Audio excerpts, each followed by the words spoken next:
Jeez, we are live, guys. We are live. Whew, it is ice cold here in Cape Town. I don't know how it is in other parts of South Africa, but it is ice cold. I don't know if it just feels that way and if our house feels a little bit extra cold than what it is actually outside. But I'm freezing. I'm wearing two hoodies currently. I am freezing over here in Cape Town. But I'm here for the show. I'm here for you guys. Interesting things that happened today in the news. There was a story that was published and broken on IOL Sport by Stuart Hess that I want to go through and I want to chat about, particularly Rassie's comments to Stuart in this piece. So that's what the show is going to be about, and I'll get to the comment section as well. Bear with me, guys. I'm going to be sitting like this and probably shivering as well on the show. No heat here where I'm sitting at in the little studio that we have over here, our little studio, I would say, that we have here. It's just a sunroom that I've turned into basically a little studio. So, yeah, let's get straight into it. If you guys are new to the channel and you haven't subscribed yet, please subscribe to the channel. Click that notification bell for all future videos. Don't forget to also smash the like button, comment, share, and subscribe. Please, guys, that's very important. That's how we get into recommended feeds. We want to get more people into cricket, of course. I have a goal and a journey and a drive over here to try and promote the game, promote South African cricket, and continuously help it grow. I want to help it grow. That's what Cricket Fanatics magazine is about. It's creating a platform, creating a family of all of us fanatics together. So that's what this show is about. The way you can help us, though, and the way you can be involved is by getting involved with a Patreon account. If you want to help South African cricket grow and you want to increase the followers and you want to help us make a difference, then get involved with the Patreon account today and support us and support South African cricket by clicking on the link in the description. It's also on the screen right now. You can also go to cricketfanaticsmag.com for all updates. The latest issue of Cricket Fanatics magazine monthly is out. We released the issue yesterday. A very interesting issue about T20 cricket. So go ahead and get your latest issue. This is the latest issue. They have our Previs on the front cover. So please go ahead and get that latest issue of Cricket Fanatics magazine. So without further ado, guys, let's get straight into today's video. A lot to talk about, particularly about Rassie van der Dussen and what he had to say to Stuart Hess in the latest article that he published on IOL Sport. So let's go straight into it. I'm excited about this one. Interested to hear what you guys have to say about this particular comment.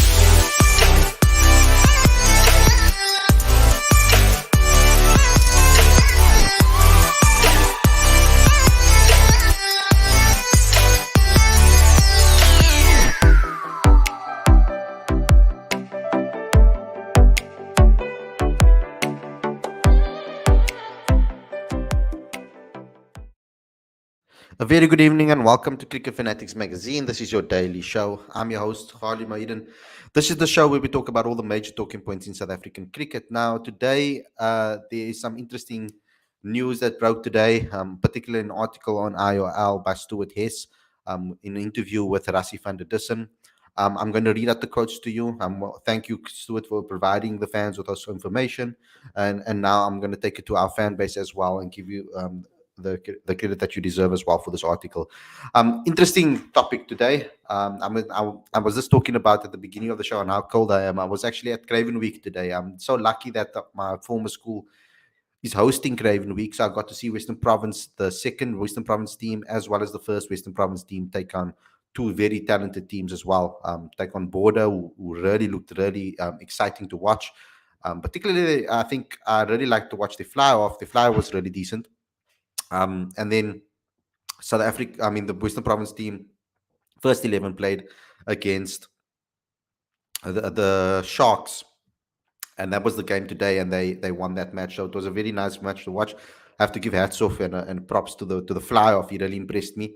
I'm always looking at fly offs, I guess, but that fly off particularly really impressed me. Kicking games there, running games there, passing games there. He has the full package. So I really hope that he can go very, very far in his career. But yeah, so I enjoyed some Craven Week rugby today. That was my day today.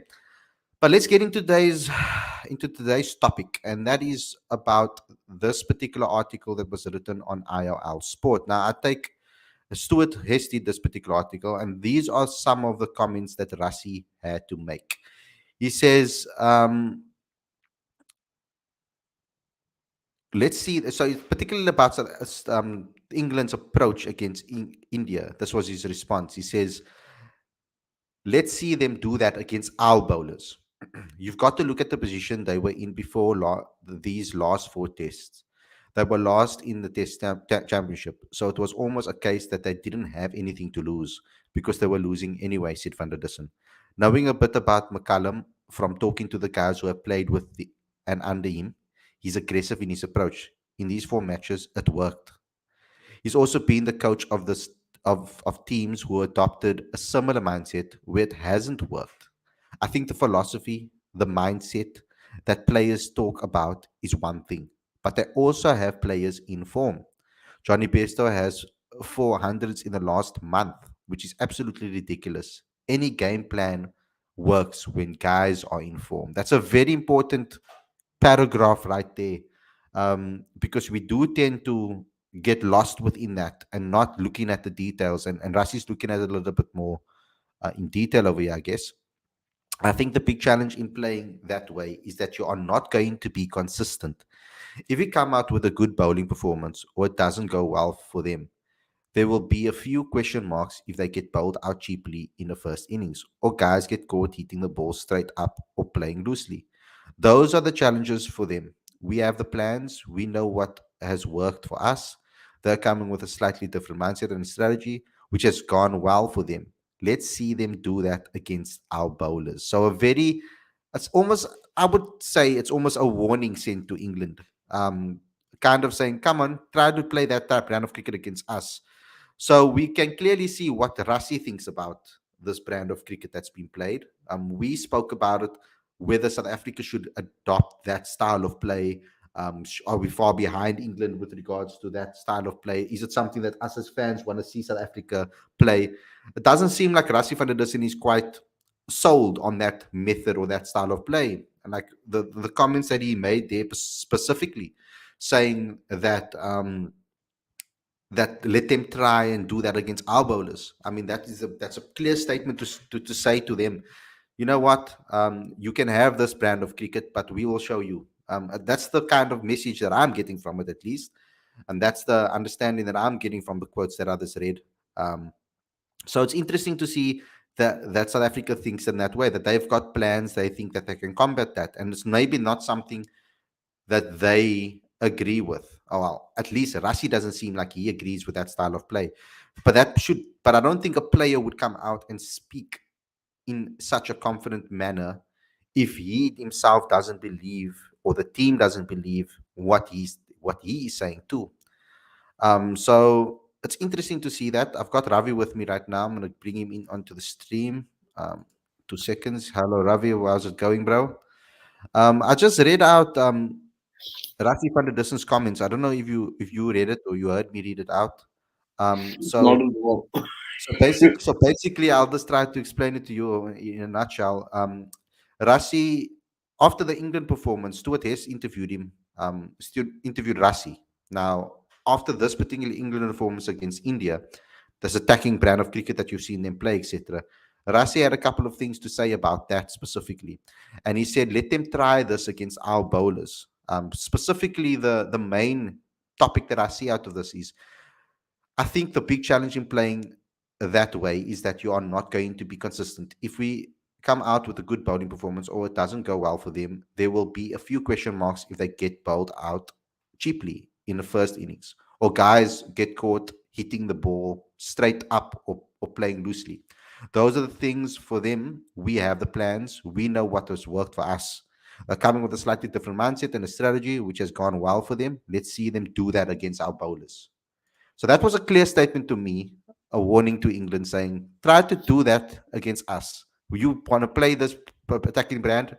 He's basically saying it's not going to work against everybody, especially when people have a plan. Um, but that's almost talking about England like they are the type of players to go out there and um, play with play with a lot of risk and not play with their heads. I think they do think about the game as well, but it comes across that Rashid believes that that style of cricket or that style of positive mentality is not going to work or crack against South Africa. What's your thoughts on his comments, particularly about England's style of play? And what is your opinion on England's style of play, this recent Baz ball, whatever they're calling it? Yeah, I was gonna say they're definitely calling it Baz ball right about now. So Baz, coined from Brendan McCullum's nickname from back in his playing days. But yeah, so basically an aggressive style of cricket. Um, I think first there's a couple of things we can unpack from that. Firstly, the fact that it came from Rassie certainly shows like how confident the team is, because Rassie is generally one of the more softer spoken Yeah. guys in that outfit, right? So you never hear an ounce of aggression. I think it's very seldom you hear a chirp from him on the stump cam as well. I think he did it once and then it was like sensational news. But this is this certainly bodes well for South Africa as well. It tells you that where the team's mindset is in terms of the bowling capability. And I think the bowling capability certainly speaks for itself. You got Nortje, you got Rabada, you got possibly Ngidi going on. You got Marco Janssen that's doing very well at the moment. So there's definitely merit in what Rassi is trying to say. And in essence, if the one thing that you want to take away from those set of comments is that England have been playing like a singular style of cricket, very much an aggressive style of cricket, something indifferent to what they're not generally accustomed to. And it's obviously worked well for them. But what does happen if you have a wicket which is conducive for your swing bowlers or your pacers in general? How does that work for you, Jen? You got guys like Rabada and Nortje that can actually bowl in the right area, 6 balls in a row. If you're going to come dancing around the wicket, you know, how's that going to work out for you? Also, you have to bear in mind if you look at the last Bairstow innings, and by no means am I taking away from his recent successes. 4 centuries on the trot is a brilliant performance for Johnny Bairstow in particular, and he's definitely somebody to look out for. But if you watch those replays in particular, quite a few deliveries were going well down the leg side. Attempted in swingers, going straight down the leg side, and that's bread and butter for a player, a pedigreed player like Johnny Bairstow. He's going to put you away. So you have to take it on merit as well. That yes, they're playing Baz ball, but how many of the deliveries from the Indian bowling attack recently were quite decent? So you have to look at that as well. To be honest with you, I would even have to go as far as say beyond the first test against New Zealand. New Zealand also are bowling a little all over the place as well. So you have to take these things with a pinch of salt. I think the South African bowling attack is going to prove quite a significant test for the England top order. So we shall have to wait and see. Mm. I mean, even if you look at the bowlers that have been, that I thought when India's going to play England, obviously, with the bowlers that they have at their disposal, Bumrah and Mohammad Shami specifically, I was like, oh, on green tops, moving deliveries, etc. England's going to struggle. But instead, they didn't prepare those type of wickets. I think they knew that if they had any ounce of swing in the wicket or movement in that wicket, that Shami would completely destroy them because he's an excellent bowler at exploiting um, the best out of any wicket that has a little bit of movement, especially if there's cracks. He knows how to put that ball moving in the air, bouncing on that crack, and then deviating. He does these amazing things with the ball in his hand. And he wasn't the same bowler against England because I feel that they had a little bit. It was a little bit more of a flatter wickets, you could say, than we are used to in England. I think South Africa will probably get green tops. I think that's where they'll go. They're going to are probably going to aim for Broad and Anderson to like swing the crap out of us because we have very bad records against the moving ball. Particularly that opening partnership is going to have to survive that new ball, that moving new ball up front. And they've been saying that the Duke ball recently has been well, particularly the ball that they've been using recently or in this series, it was getting quite old quite quickly. I mean, even after 20 overs, it was already starting to wear out a little bit. When normally we start to see reverse swing around the 40 over mark, in this particular case, we were seeing that new ball create movement very early on in the innings. So it's interesting to see what they're going to prepare for South Africa, um, because uh, in any situation like this, when India can't utilize their spin and their swing bowling movements from these bowlers, I think that's where they struggle the most. Um, and this wicket was also very much creating the steep bounce into the batters. And Indian batters don't like that. When the ball is cramping you, bouncing up, hitting your elbow, not being able to see where the ball is going to bounce, etc., not being able to read it. And yet they had specific informed batters that did well. Rishabh Pant has been excellent, showing his capabilities. Joe Root is just phenomenal, and it doesn't matter what. I feel it like it doesn't matter where you bat him. It's just about how do you stop Joe Root. And then you've got the likes of Johnny Bairstow that was excellent too. And he's in red hot form, so that has helped. So some of the things that Rassie said, like he said, for example, having a guy like Johnny Bairstow that's in form helps a lot with a game plan like this, because if you have an informed person, it really can make that game plan look a lot better than it actually is. So it's interesting because this has given us insight into the thinking behind South Africa, because it doesn't seem like we're going to play the same brand of cricket. We have our own brand of cricket that we're going to try and play. What do you think South Africa's brand of cricket is currently, Ravi? Since the last few times that you've seen the test matches, see us play test matches particularly, what do you think our brand of cricket is, particularly in test Sure, matches? that's a great question there. You know what? I just hope that true to form, we don't start off this series the same way we did with the others. So we lose one and then suddenly we make a resounding comeback. I think it's going to be an interesting one. I think we've been very much bowler reliant, and there've been some remarkable improvements in the batting order in recent times. Temba Bavuma, as we know, is not in this tour because he's injured, but he is in sublime form in the last 3 or 4 test series as well. And notwithstanding, you've got two stalwarts in the form of Erevia and Verena, who recently scored hundreds in their last away tour as well. And that was against New Zealand. So there are some bright sparks in this particular regard. What I can say is that they're not going to go back to the aggressive style of cricket. I think they're going to play every ball on its merit in terms of the batting order. But again, I think they're going to hone in on their strengths, which is the bowling side of things. Our bowlers have done a sublime job, and that's in spite of many injuries in the bowling lineup. Because I don't know if you remember, they kept on recycling guys were coming in and out of the side. Like Lenton Steerman was there one day, and then suddenly they reverted to another option soon thereafter. So I think our wealth of talent from a bowling point of view certainly speaks for itself.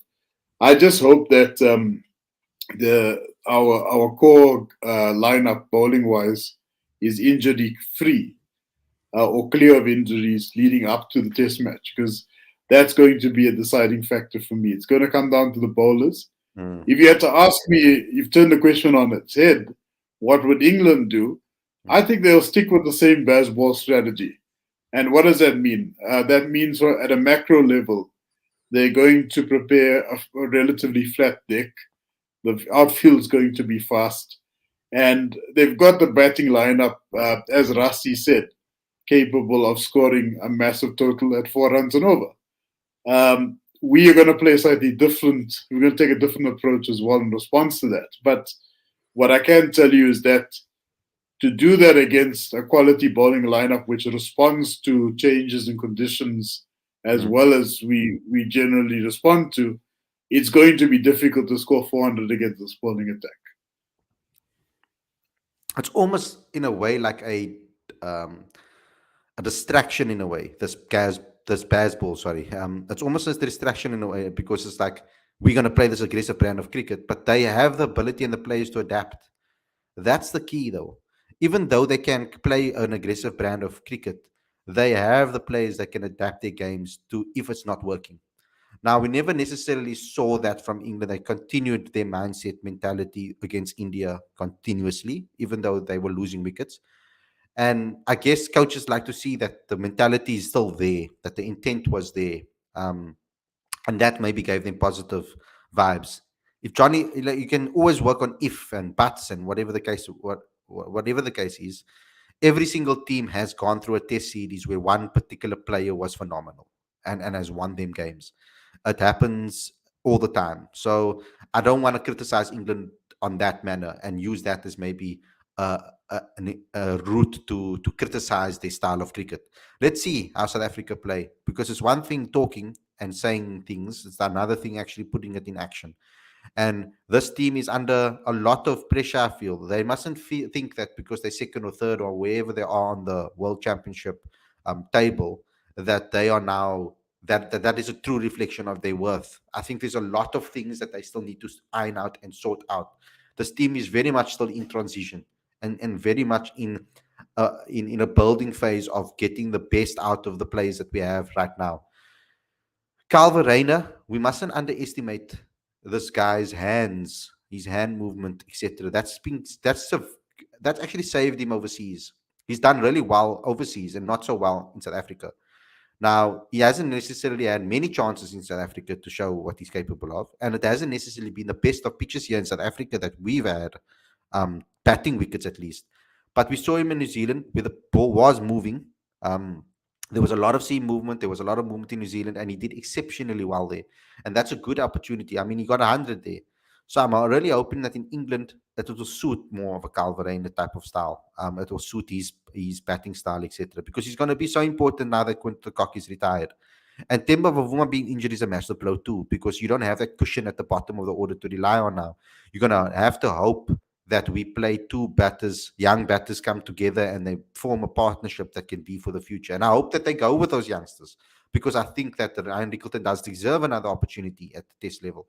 To the people that have just joined in and don't know what we are talking about, Rassie had this to say. He said, I think the big challenge in playing that way, talking about England and the attacking brand they play, is that you're not going to be consistent. If we come out with a good bowling performance or it doesn't go well for them, there will be a few question marks if they get bowled out cheaply in the first innings, or guys get caught hitting the ball straight up or playing loosely. Those are the challenges for them. We have the plans. We know what has worked for us. They are coming with a slightly different mindset and strategy, which has gone well for them. Let's see what they can do against our bowlers. Because he said he wants to see them do that against their bowlers. That was actually the main headline that came out of that story. So that's to the guys that haven't seen what was said. We're talking about that right now. Smash the like button, please comment and share, subscribe. Okay, let's get into some of the comment section and see what you guys have to say. I know Siraj is again giving out his best players and who he thinks should play. Other countries recognize South African talent and all of these things. But blind SA selectors invest in deadwoods like Riza Hendricks, Pichlequayo, Zondo, Pavuma in T20s in particular. So it's very critical about the South African selection panel. Young superstar Devabasis has also been signed up by the Patriots in the CPL, signed up by the Lankan Premier League, but selectors still ignoring the talent like Brevis is baffling me. Look here, guys, there's more in it for these people to sign a talent like Deva Brevis. The attention, the views, they know that Brevis is a big name and has a massive following. By signing him up and bringing him to the league, he's going to bring eyes to the league automatically. It's a financial also move and a popularity move as well. From that perspective, he's an entertainment. He's a money drawer. He brings in money. He brings in. He'll bring in the eyes and the views, especially from India. He's going to bring in a lot of viewership as well. So it's going to be it was a no brainer for them to pick up a guy that has just been signed up as one of the like richest young talents in the world of cricket. I mean, it only makes sense for the domestic leagues. Now, internationally, it's a tricky one. It's a very difficult one internationally. Like I said, if they're going to try Devat in any format, I think T20 is a nice stepping stone for him. But we heard what Temba Bavuma had to say. We heard what some of the guys have to say. They do believe that playing domestic cricket and earning your stripes domestically is necessary for you to make your debut for the Proteas. You need to also give back maybe or play domestic cricket and show your mettle over there too. Lorenzo says there's a huge difference between talking a big game than actually producing. Yes, that's true. Sharaj and Brendan McCullum gave England a fearless approach no matter win or lose. They just wanted to play aggressive brand of cricket and they leave fear of failure behind them after 2015 World Cup. And it's working. It's easy for us to say that it's working already. This is a new style of cricket that England is playing and adapting to. And they haven't necessarily, they need to be consistent with it. If they can be consistent with this aggressive brand and start winning every match, and not every match, but majority of the series that they play, then we can start looking at this as a as a style and give them the compliments that they deserve. India has been struggling a bit in the test arena. I do think so. I mean, I think losing that test championship, I think that hurt them a bit. And since then, I mean, South Africa's beaten them um, quite convincingly, actually, with a new team. And their bowlers, it's not like we actually played into the hands of their bowlers in a way. We gave them wickets that actually helped them and aided them to give us some trouble. And yes, it also helped our bowlers too. Then that's the strength of South Africa. It's that if we give a bone to the bowlers from the opposition, we are giving 3 bones to South Africa's bowlers because that's how good our bowling unit is. The concern I have, though, with South Africa's bowling unit is it's a bit fickle with regards to injuries. Now, Anik Nokia, Lungi Ngidi are very important parts of that bowling attack. And I feel that if one of them pull out, it's going to be tough to replace them. Although we do have guys like um, Clinton Steerman that would be excellent in England. I think the conditions would suit him perfectly if we get the green tops that we think we're getting. Lazar Williams, Lutus Opamla, Darren de Pavlon, so many. Okay, Darren de Pavlon not so much maybe in Test cricket, maybe in the white ball arena, but there are some guys that are there. Janssen also an opportunity can add with the bat. But what I want to talk about over here, Ravi, is when it comes to our batting lineup. So many fans have asked for a deeper batting lineup with South Africa. We've asked for maybe putting an extra batter in the lineup and maybe having a 7-4 split. South Africa tend to like the 6-5 split. That's been a consistency that they've been keeping, and also having an extra bowling option maybe at 6 that can actually maybe add a few overs. They like that extra bowling option thing. It doesn't matter what format we play. We like that extra bowling option. Now, the rhythm is my concern with the bowlers, particularly Andik Nokia and Lungi Ngidi, who haven't played in quite some time. Will they be able to give us the standard that we are hoping for? So that's why me personally, when I was selecting a team, I kind of gave Marco Jansen a spot at 7 because I feel, yes, it might be one place too high, but some people would say, but I feel that he has enough with the bat to add something at that number 7 position. At least it's something with the bat rather than picking another bowler and having a longer tail. I think he does add a little bit of extra depth at the top, even though 7's a little bit too high. But that way you cover the 2 bowlers that are not in rhythm and not maybe 100% test fit by having that left arm seam option on a bouncy on bouncy green tops. I'm hoping that it will be swinging ball. I think he's learning that to control that swing delivery a lot better, and the left arm aspect also, and he's quite quick. So I think if I was going to pick another bowler, that would be the choice. It would be Marco in that 7. What is your thoughts on that? Would you maybe, some people have even spoken about maybe perhaps giving Harmer that opportunity because they feel that his batting is better than Janssen. So would you even consider playing 2 spinners in England just to cover the batting angle? Well, actually, it's a good point because I was at Lord's like 10 years ago when we won. I had to throw a bragging point there. I had to say that. But we obviously went into the batting heavy strategy, and it worked out well for us that time around. But we have to take into consideration that one of our top 6 at the time was the greatest all rounder of all. It's pretty much the greatest all rounder of all time, right? So that already thwarts it out of proportion altogether. Honestly, I think that the question is whether or not they should even go with a spinner in some cases, dependent on the wicket, right? I'm saying that because I saw Jadeja play now, and Jack Leach tended to get more purchase than Jadeja. And, it made me wonder, is there any merit in considering a spinner? You know, perhaps. that was Yeah, weird for me though, Ravi. Just talking on that point, yeah. that was weird for me Mm. because they kept on bowling Jadeja from the wrong end. I felt there was an I end that thought, had a yeah, lot more. exactly. There was a lot more. The pitch was a lot more deteriorated on the one side, and they never bowled him to that side. Yeah, It was baffling, and they just kept on picking him up for singles and putting him through the boundary because he it was not getting was, any turn. and I kept reverse sweeping him. It was like he was bowling at the same area the whole time. It just didn't make sense. Personally, I don't think he was the right selection for that match. If they really wanted to go for a spinner, they should have opted for Ashwin, in my opinion. But then again, the selectors will always have a different view. That's a good point around the spinner. I mean, you could take a risk and say, look, let's play an all-seam attack and perhaps add another batter as well. Or you can go the option of actually playing Janssen as the seventh batter, seventh person in, and then our all-seaming attack to follow. I know that there's a lot of bias towards or a lot of favorability leading towards Harmer because of his many years playing in county cricket. I think it's a good like 4 or 5 seasons that he played on the trot. Mm. So it does make sense to play him ahead. But the question is, would you choose Harmer ahead of Maharaj, who's got obviously the better record I at the wouldn't. moment and is a more experienced at an international level? The catch 22. My gut will tell me play Harmer because is more favoured the conditions in England. Particularly, he does offer quite a bit with the bat, but in You essence, you could know, say the same thing about Maharaj as well. So yeah, yeah. You see, because like I know that people say that about Simon Armour, but they forget that that Keshav also had spells in the county where he dominated for small short periods. He didn't maybe play a full season there, but in the period that he was there, he dominated completely. He was like unstoppable. He was taking wickets like left, right, and center.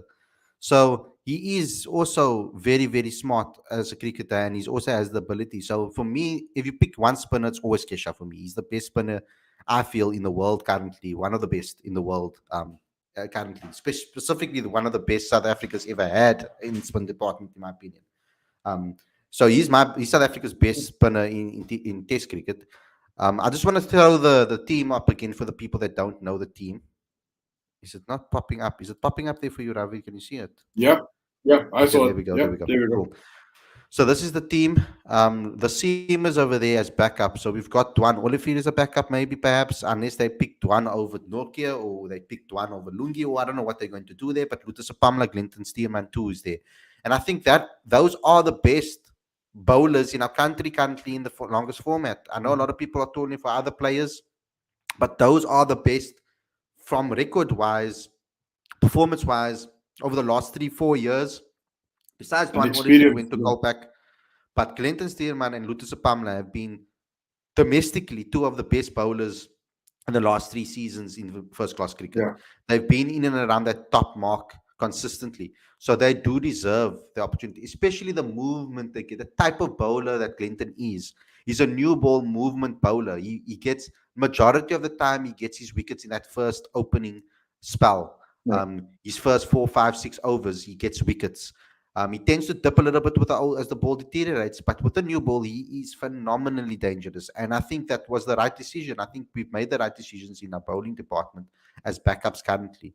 And then afterwards, we can see who's going to be the next in line after them. And I do think that the likes of Corbin Bosch and those guys have to have more consistency in their series. Like, I mean, Corbin's been swapping around. He went from the Titans to the Cobras and then back to the Titans again. So he's been moving around quite a bit. I think he needs to find some consistency because he isn't a phenomenal talent. So we will start to see maybe some of these younger guys, newer guys come through the system. I think Kutsia has to show more consistency in the longer format. I think he is more suited currently to shorter formats. Um, with the way he moves the ball around a bit and the pace that he brings, I think he needs to find that consistency in first class cricket more regularly, and we'll see what happens from there. Um, with regards to the rest of the batting lineup, we've got Alga and Evia. They're going to be so crucial to the game plan that I have to Rassie was ask you talking about. something though. I have to ask you something. So this debate came up quite recently over here in Joburg, just on the road in a meeting in Santon. Uh-huh. Somebody asked, is it possible for us to continue or not continue, to opt for a Markram Alga opening pair once again. And that was the debate that lasted a good 40, 45 minutes. Um, Honestly, I think go with the recent pairing of Erevier and Alga, with Markram coming in the middle order. I don't know what generally was the viewpoints of the Cricket Fanatics viewers in the last couple of days around that as a potential option. I don't know what your views are. I think we barely spoke about it Yeah. for some time. But yeah, You know, I think a lot of the fans actually were speaking about saying that Aiden has to work his way back into the team again, and he needs to earn his spot again. That's what some people have had to say on social media after the whole IPL thing and falling out of form. People people have been saying that he shouldn't be given more opportunities because he's had enough opportunities to show what he's capable of. I like Aiden Markram as an opener. I've always liked him as an opener. I think that is the spot for him. But I do also understand the narrative that he should bat at four, because I think that will free him up a little bit more to play a more he's attacking brand of he's cricket that actually suits him expressed more. for yeah he's expressed that there's an option on but on a personal level. He said he wouldn't mind batting at four as well. I think with Bavuma out, this is going to be this is a huge opportunity for him, and also I think it will be silly not to consider Markram for the middle order Yeah, because Bavuma because was a huge deal I just for think us. it.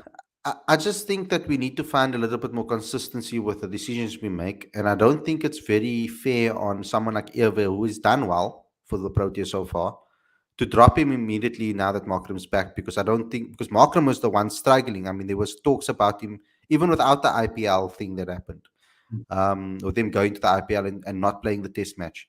I mean, even with that, there were still question marks over Markram's position in the side. People were asking for him to go back to domestic cricket and put on runs.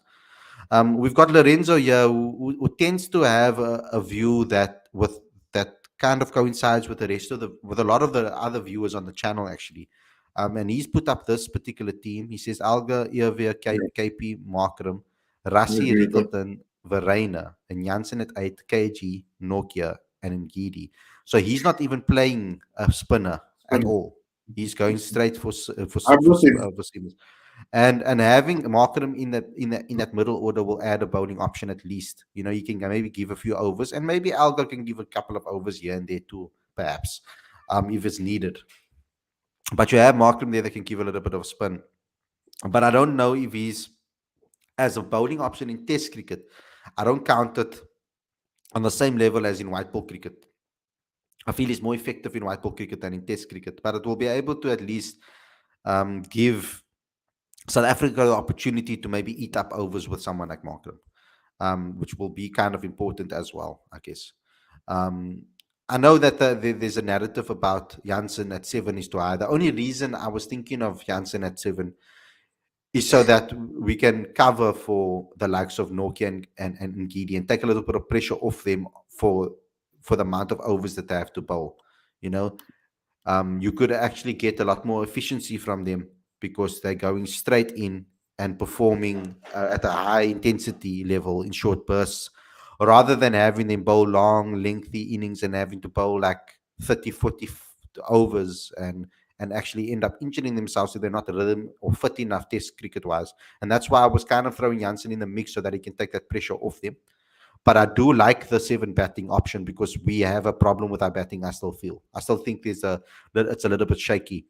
There's we're not we're not always doing what we hope we do, and that is start off well. You know, start off up front well. Um, so yeah, we've got Werner in the comments saying you can't go in without a frontline spinner if you only use the 4 bowlers, especially if the wicket is flattened out as much as they have in England of late, which is true as well. I think that maybe has got to do also with a little bit of global warming. But not having a spinner in the team is something that I don't think Boucher likes. He likes to have a spinning option in the team. So the major question mark for me is what they're going to do at 6 and 7. That will be the decider of how we're going to approach this and what Boucher feels about the players. Does he have full confidence in his batters? that they can produce the performances that that we want, whether we chase or whether we set. So it's an interesting thing to think about. Pratik says Markram has to be in the middle order and not open. He and Rickerton can play the aggressive role. Imagine that, eh? The two of them together would be phenomenal to watch. Dina, Sarel, Keegan, Rassi, Aiden, Ryan, Carl, Marco, Andre, KG, Keshav. So Lungin has been dropped in this particular occasion from Dex's side. Our problem is batting, not bowling. Teams out. Um, 7 bat 4 bowl is the way. So a lot of people favoring that 7-4 split, and I highly doubt that that Boucher would go that way. But I also agree. I think having the extra batting option is very important for South Africa at this particular time in their cycle as well, because that gives you an option to give all your young batters also an opportunity to go out in the middle and earn that test experience that they need. And perhaps one of them will be able to put up their hand and take a place of one of the slower type of batters or the slower type of mindset. Maybe if those guys like Ryan Rickerton put on those performances and Aiden Markram, we could bat with a lot more an attacking, aggressive style of play and then go look for that number 7 that we can patch it up with and find that final piece of the puzzle. I really hope that Jason Smith can step up. Rwanda Swart, Jason Smith, Delano Potgieter. There's so many all-rounders in the country. Tian Kukumur from the second Very good. division. There's so many good all-rounders in our system that I hope to put up their hands. Batting, I'm talking about more of a batting department side, because we need that batting all-rounder, which we haven't really produced in a very long time within South African cricket. We've struggled actually over the years to produce someone like that. So I'm hoping that we can find that. Akshay says, Home has 500 wickets in county cricket and knows the English conditions very well. Do you think Maharaj will be considered over him in the playing 11? I do think Maharaj will be considered over him.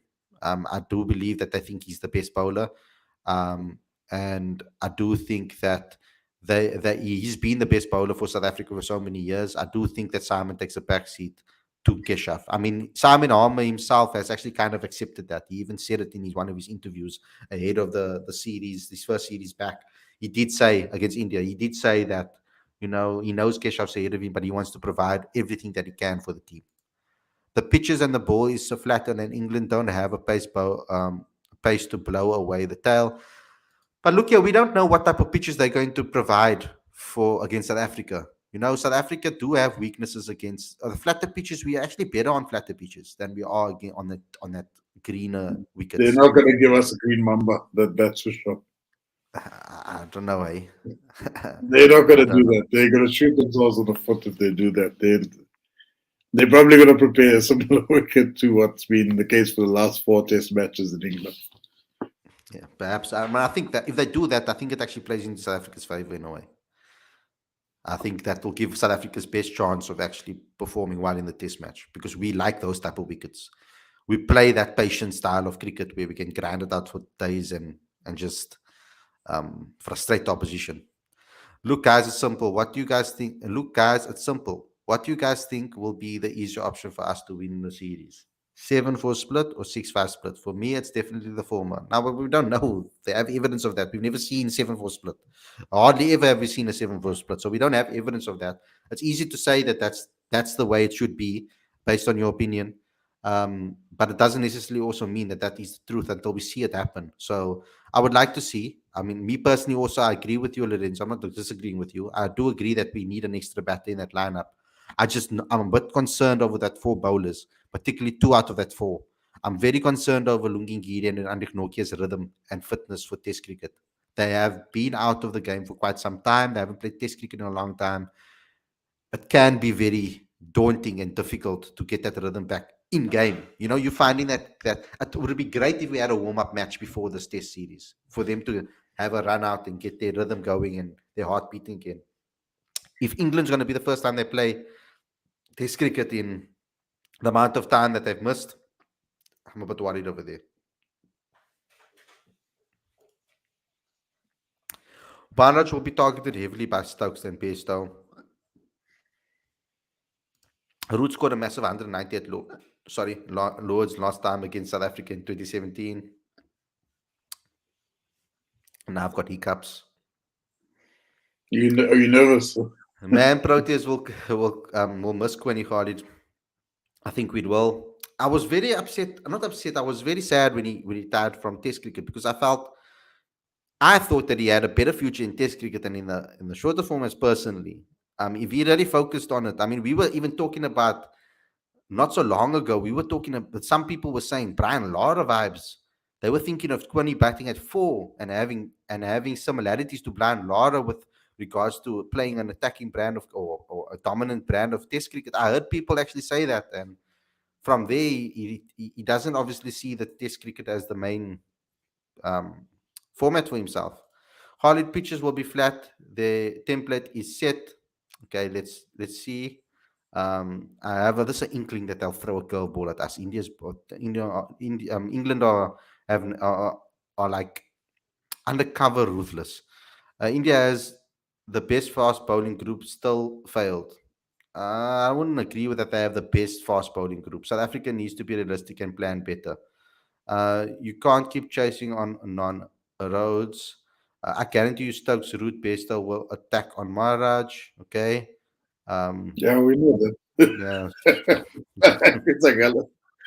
It's Uh, like, what color is cheese? It's yellow. 6-5 for me on these pitches. I would like to know, Chatley, why you think so. Oh, we much rather have an extra bowler. In case, look what happened to New Zealand when they lost Jamison. It's an interesting point. Um, England attacking Maharaj would be a good thing.